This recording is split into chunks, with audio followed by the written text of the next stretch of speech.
Hey y'all, welcome back to another video. How you guys doing today? I hope you guys are doing wonderful. I hope you guys are having a great weekend.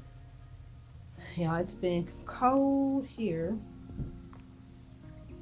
Anyways, y'all, so pulling the clothes out of the bag, and y'all, it's getting rough. Time's getting hard. And I don't mean financially, y'all. I mean motherhood.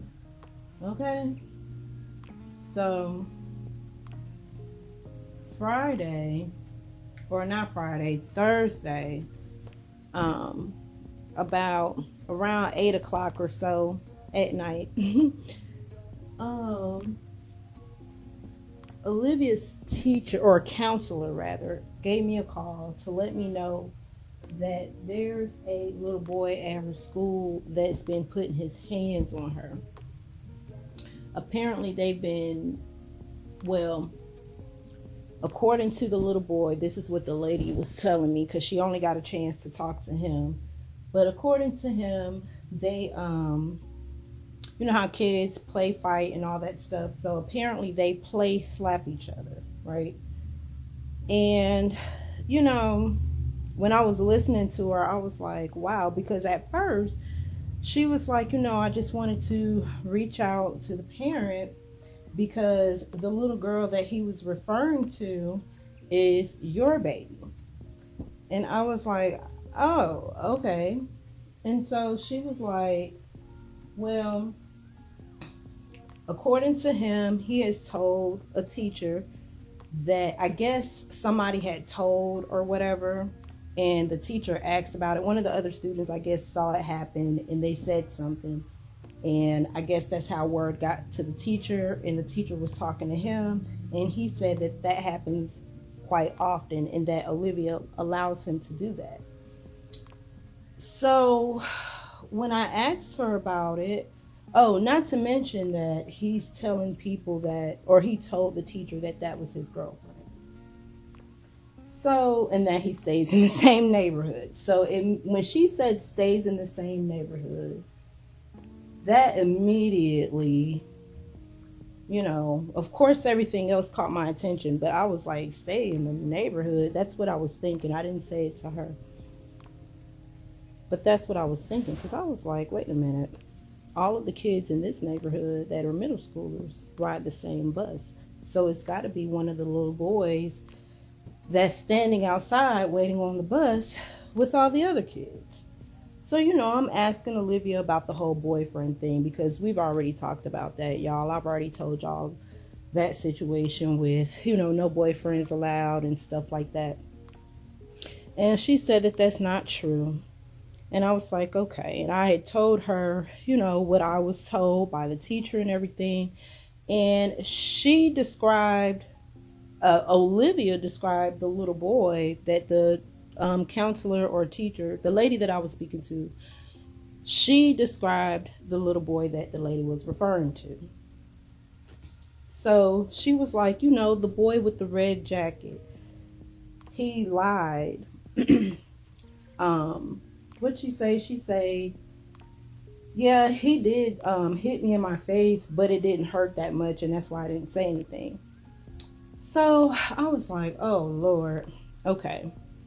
I have always been talking with her about, you know, interaction with boys, but DV, or I'll put it on the screen because I don't want to get, you know, I know that's a sensitive subject. That's one thing that I don't talk to her maybe as much as I should, as far as boys putting their hands on her, hitting her in her face and all of that kind of stuff. So, you know, I was a little bit, you know, feeling a way about that, because I was like, wait a minute. I'm like, wow, we just had an incident last week, right? So now we have another incident. But crazy part is, the little boy that she's referring to, he, when we're outside in the morning and standing around, he likes to speculate. You know, he likes to cause a little bit of drama, stir up a little bit of confusion while we're outside, you know. And the incident that happened with her last week, he was standing in front of me the day after it happened and was like, he had a video of her fighting the girl on his phone, but he had left his phone at the house. And I was thinking to myself, y'all not even in the same class. So I knew he was lying about that. So then the night continues because I'm like, oh my gosh, like I'm upset, you know, like honestly, I'm upset to find out that somebody is putting their hands on my child and I don't know about it. That made me feel away, you know. And then for it to be the opposite sex, that made me feel away on a different level. You know what I mean? That made me feel away. I instantly got like, I was pissed. Okay, I'm just gonna put it out there. I was pissed because I was like, wait a minute, hold up. No, me and her dad don't even play like that. Like play fighting and slapping each other and all that. Like couples, to each his own. Some people probably do that and, you know, they laugh about it and they move on. But a lot of times stuff like that can go to the left and it can get serious. You know what I mean? So that's what I was talking to her about. You know, letting her know that no, that's not okay. Even though you might not have felt it or he didn't hit you as, you know, hard enough for you to feel like you had to react to it, it was still not right. You know, it wasn't, no, that you're not supposed to be okay with that. So then, you know, I'm noticing she's crying and stuff, but because I had took her phone, girl, I was mad. I was mad because I'm like, dang, we just had a situation. But anyway, so she's crying about that, but I noticed her cry changes. And so I come to see what's wrong because I'm like, wait a minute, she's crying. But now it's a different type of cry. Like, what is up? So she told me that this same little boy had, the day prior to me getting the phone call, he had hit her on her butt. And he had did it several times. She told him to stop, but he didn't stop. And I asked her, I said, well, why didn't you tell anybody? And she said she didn't know. She was scared. You know, she feels like, this is what she told me. She feels like even if she did say something, she don't feel like anyone would care enough. And you know, that's sad. You know what I'm saying? That's sad that she at that age feels that way. You know, she feels like if she, you know, not per se tells, but if she lets somebody know what's happening, that nothing will happen, basically. So, you know, I'm like, man, now I'm like, my mind is like all over the place. My thoughts are all over the place. My feelings are all over the place. I don't know whether to be, I don't know what level of mad, disappointment, hurt. Like I was all over the place, y'all. Cause I'm like, oh my gosh, like, oh, no, this is not supposed to happen. So I asked her, why didn't she tell me? And again, she was like, well, I thought I was going to get in trouble. And I'm thinking to myself, well, why in the world would you think that? You know, I could see, like I said before, everything I'm saying to you guys, I've already said it. You know what I'm saying? It's no secret. So anyway, like I had told before, if I'm asking you questions to know how your day is, I'm not just asking to have fluff conversation. Like, I'm the mom that really wants to know. I'm not just asking because I think that's what I'm supposed to do. No, I really want to know how your day was. You know, how did it go? What did you learn? What type of interactions did you have with your peers? You know, did you do anything that you might think you'll get in trouble for, and that's why you're not saying nothing? You know, just all that type of stuff, right? Because we were kids. We used to do stuff thinking that our parents weren't going to find out, right? So always give her the chance to just come clean from the beginning, because I can handle that better than finding something out later. You know what I'm saying? Even with grown people, I'm the same way with grown adults. You know what I mean? If you, like my husband example, like, you know, if you did something and you know I'm going to be pissed, or you know what you think is going to happen, it's better if you just tell me up front. You know what I mean? Because if I find out later, then whatever I was gonna feel initially, it's probably gonna be that times 10. If I was gonna be pissed before, I'm probably gonna be even more ticked off because you lied. You know? So I told her with something like that, if somebody's putting their hands on you in the no touch zone, or just period, you have to speak up. You have to say something. You have to say something, because it's not okay. And that goes for any female, any of you that are watching this video right now. It's not okay. It's not okay.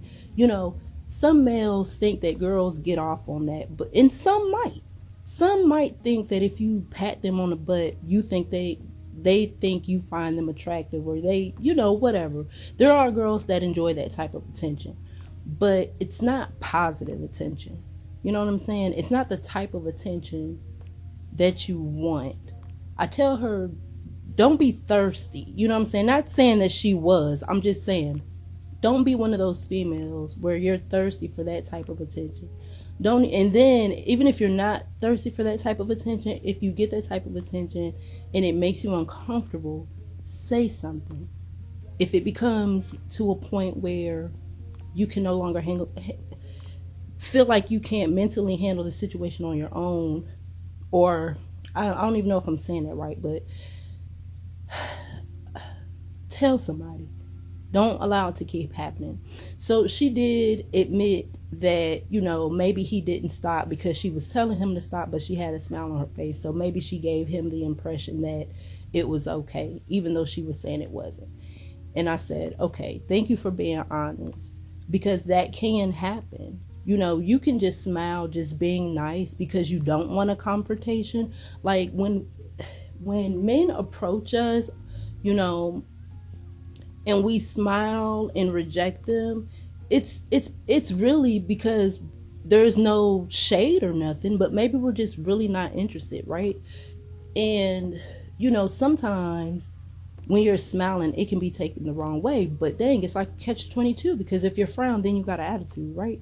So I just told her, well, the next time, hopefully it doesn't happen again. And I wish I would have known about it. Although, hold on, I'll get to that point in a second. But the next time this happens, say something. Period, point blank. I don't care how many people you have to tell. If your teacher doesn't listen to you, tell the teacher in the next room, and when you crossing paths or whatever. You know what I mean? Ask to make an appointment with your counselor. Go talk to your counselor, let her know.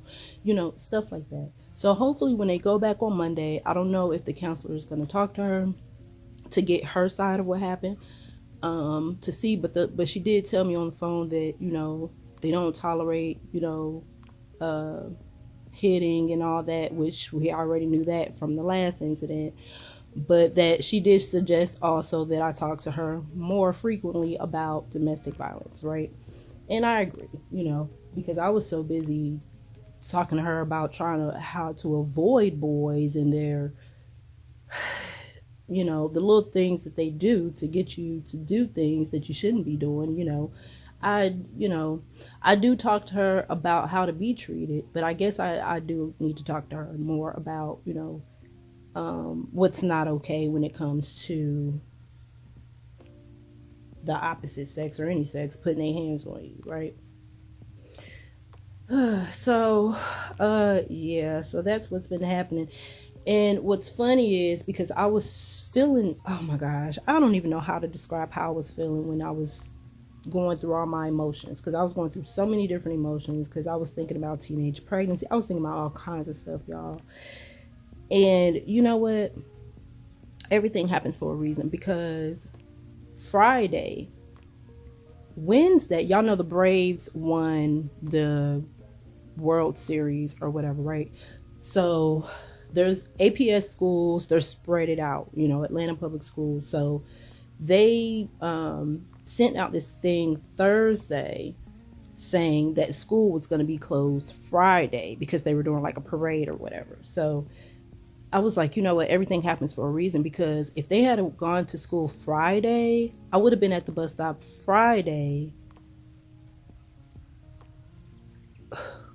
And, you know, knowing that this little boy is causing these issues for her, and because his parent is not out there, like, you know, oh my gosh, y'all, it was meant for me not to be out there Friday. I'm gonna just say that, because ain't no telling how that could have went. My mouth probably would have got reckless. Like, it just would have just, I don't know, honey, because you know, you just don't know when you're dealing with other people's kids, you know. And I really would rather have his parent out there, because I'll let the parent know, like, listen, your son, he need to keep his hands to himself. And I know he do be slapping girls on their booty and stuff, because there was one morning where the bus came, and well, the bus comes every morning, but y'all get what I'm saying. There was one morning when we were standing out there, and all the kids were getting on the bus, and Olivia was already making her way on the bus. But this one particular little boy was walking past me, and right when he got in front of me, he started talking about how he was gonna start slapping, you know, the little girls' booties and stuff like that. And I was just like, and I remember thinking to myself, Lord, I hope he just saying it just to be saying it, because y'all know how kids do. They think, oh, well, she ain't my mama, you know, and they test the waters and stuff to see if you're gonna say something. So I was hoping that was the case. But shoot, now that knowing this situation with Olivia, I'm like, well, dang, he really do be doing that, you know. And I wonder how many other little girls he done did that to, you know what I'm saying? And then, oh, Monday when I get to the bus stop, they're not sitting together, because Olivia did tell me that he done started sitting with her. Now, again, I was under the impression that boys sat on one side and the girls, there's been a few times where I've seen them separate them like that. So I don't know what the haps is, because they always got, you know, substitute drivers and stuff like that. It's a need for bus drivers here in Atlanta. So y'all, I don't know. We'll see what happened on Monday. I'm sure gonna let the bus driver know, like, excuse me, ma'am, but this young man and this young lady right here, who is my daughter, are not allowed to sit together. Period. Before anybody get on that bus, I'm gonna let the bus driver know, okay? Because hopefully he's out there so that I can just point him out, like, honestly, you know. And then I'm gonna leave it at that, because I can't do anything. I can't go to school with her to make sure nothing happens. So, y'all, can y'all believe this girl will be 13 next year?